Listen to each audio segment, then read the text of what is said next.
Hello దోస్తో, welcome to SR facts. ఈరోజు మన టాపిక్ పాత బస్తీ. పాత బస్తీ పేరు వింటేనే ఫస్ట్ మనకు గుర్తొచ్చేది కర్ఫ్యూలు, ఇల్లిటరసీ, పేదరికం, హిందూ ముస్లిం పంచాయతీ. దీనికి కారణం ఎవరో తెలుసా? అక్కడున్న ప్రజలు కాదు, అక్కడున్న పాలకులు. మొదటి నుంచి కూడా వాళ్ళ జీవితాల్ని నాశనం చేస్తూ వాళ్ళని వెనక్కి నెట్టేస్తున్నదే అక్కడున్న పాలకులు.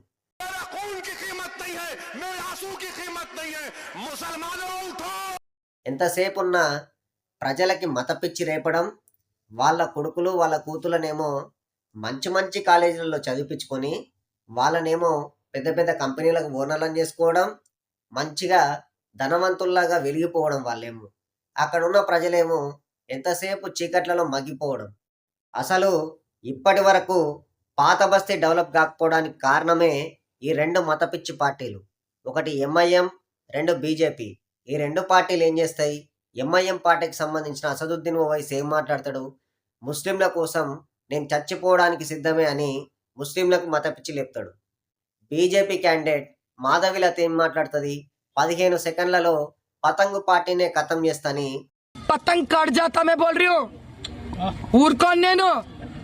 ఆమె రెచ్చగొట్టట్టు మాట్లాడి, అలాగే హిందువులకు సంబంధించిన రకరకాల కార్యక్రమాలు చేపట్టి హిందువులను రెచ్చగొడుతుంది.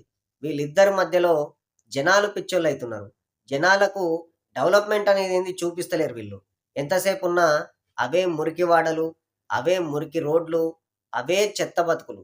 అలాగే వాళ్ళకి ఎడ్యుకేషన్ని దూరం చేసి వాళ్ళకు మతపిచ్చి లేపి దాంట్లో ఒక 4 ఓట్లు రాల్చుకొని ఎవరో ఒకరు ఎంపీ అయి వాళ్ళు పార్లమెంట్కి వెళ్తారు.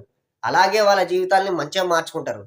కానీ అక్కడ ఉన్న ప్రజలు ఎంతో నష్టపోతున్నారు దీనివల్ల, ఈ రెండు పార్టీల వల్ల. కాబట్టి వాళ్ళని ఓడించి పాత బస్తీలో మార్పు మొదలైందని ప్రజలు దీనికి నాంది పలకాలి.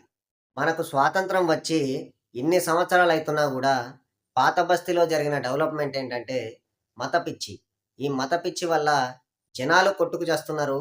కానీ నాయకులు మాత్రం దర్జాగా పెద్ద పెద్ద పదవులు అనుభవిస్తున్నారు.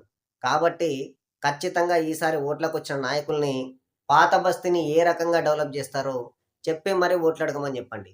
అంతేగాని వాళ్ళు ఇచ్చిన స్పీచ్కి, అంటే ఓవైసీ గారు ఇచ్చిన స్పీచ్కి ముస్లింలు పొంగిపోయి, అలాగే మాధవీలత గారు ఇచ్చిన స్పీచ్కి హిందువులు పొంగిపోయి మా మతమే గొప్ప అంటే మా మతమే గొప్ప అని కొట్టుకు చావకండి. అయితే ఈ మధ్య జరిగిన పార్లమెంట్ సమావేశాల్లో మన ప్రధానమంత్రి నరేంద్ర మోడీ గారు కాంగ్రెస్ ఎంపీలను, కాంగ్రెస్ నాయకులను, కాంగ్రెస్ పార్టీని ఉద్దేశించి ఇస్ దేశ్ కో కబ్ తక్ పార్తే రహోగే అని ఒక మాట అన్నారు.